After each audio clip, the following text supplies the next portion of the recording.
Okay, you guys, it's time we talk about the B word. That was just a little joke for my bitches.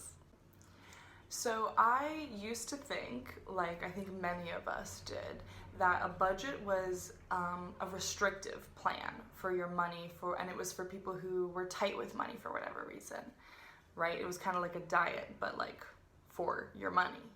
When I was in college, I would occasionally take inventory of my money. Mostly I would just check my account balances and make sure I had enough to pay my tuition bill, my rent, my groceries, and have some money for myself. I had some money in my savings account, but it was really just there if I needed it to cover rent or honestly if I wanted it for anything.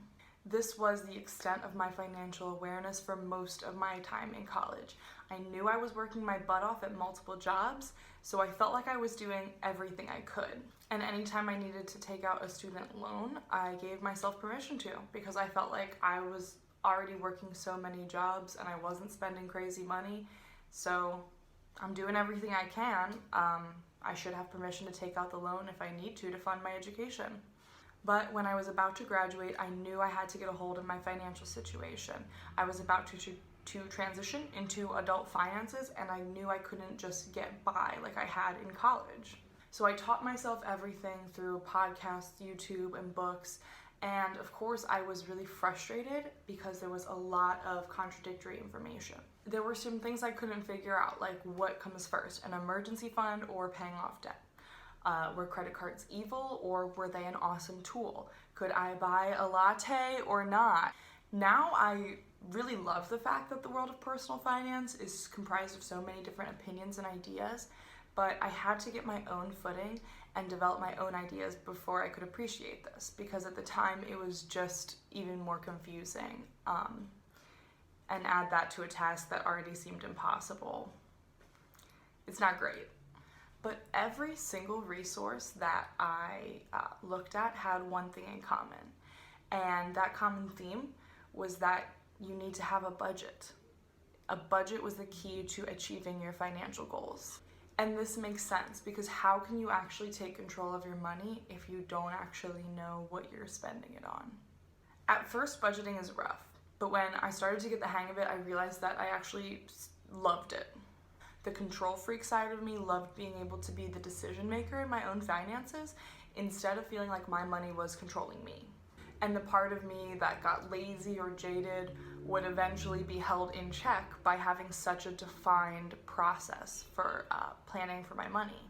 But whether you're a super budget nerd and you love it, or you want to avoid money until the day you die, you need to start keeping a budget if you are going to ever achieve financial balance, stability, and hopefully eventually abundance. So here are the first things you need to know about the basics of budgeting. Here are the steps. Number one, you need to know how much money you take home each and every month. You can find this information from your pay stubs or your bank accounts. Once you know your income, you know what you have to work with. If you don't know how much money you're taking home each month, welcome to adulthood, that's pretty normal, but you need to learn immediately, okay? Then you need to figure out what your fixed expenses are.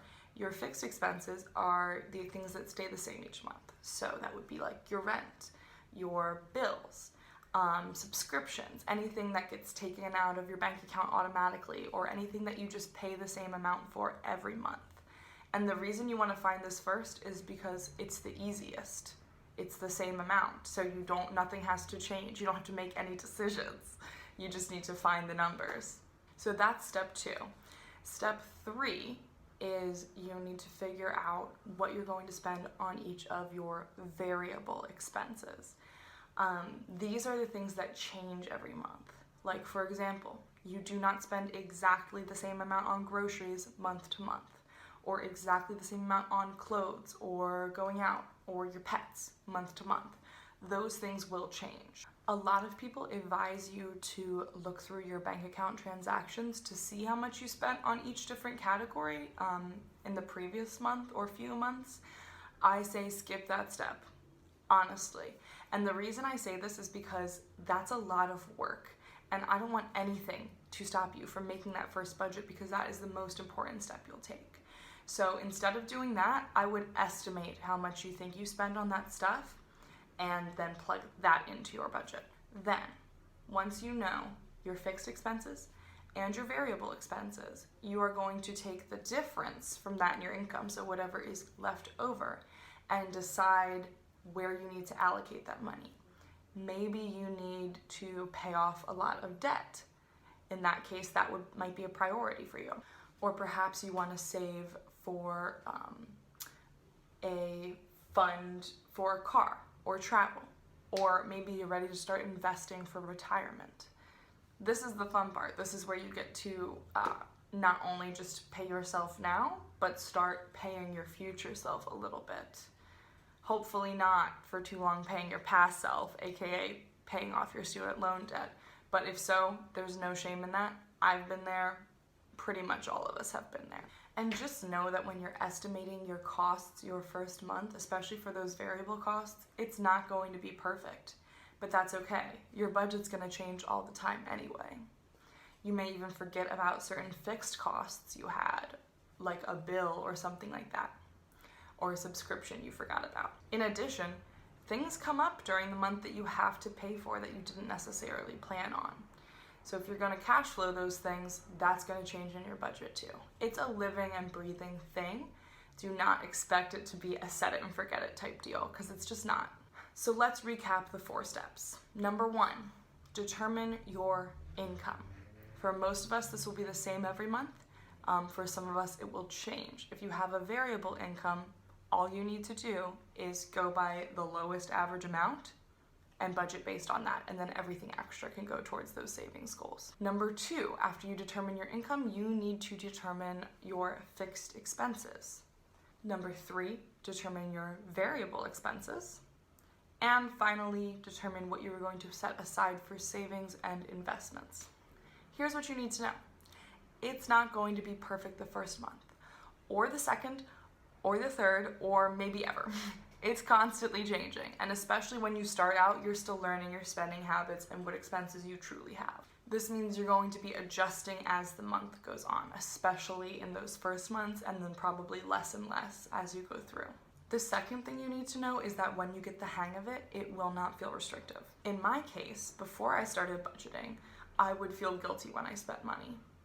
I would especially feel guilty if I was spending on food or drinks or anything that I didn't consider an essential item, right? Now I have money set aside specifically for those things so that I know exactly how much I can spend, which means when I spend that money, I have permission to. I no longer feel any guilt over that. So in a lot of ways, my budget has actually been the opposite of restrictive for me. I feel much more confident in all of my choices because I have that budget. And the third thing you need to know is that everyone's preferences are different, so your choice of app or spreadsheet will probably be different from mine, and it will probably evolve. For example, when I started out, I tried using Mint, like many people getting started in the budgeting world. And also, like many people, it did not work for me. I didn't like how it automatically added my expenses and it miscategorized them and it had all these glitches and it wasn't intuitive in so many ways. So eventually I switched to EveryDollar, and I really loved EveryDollar as a way to start.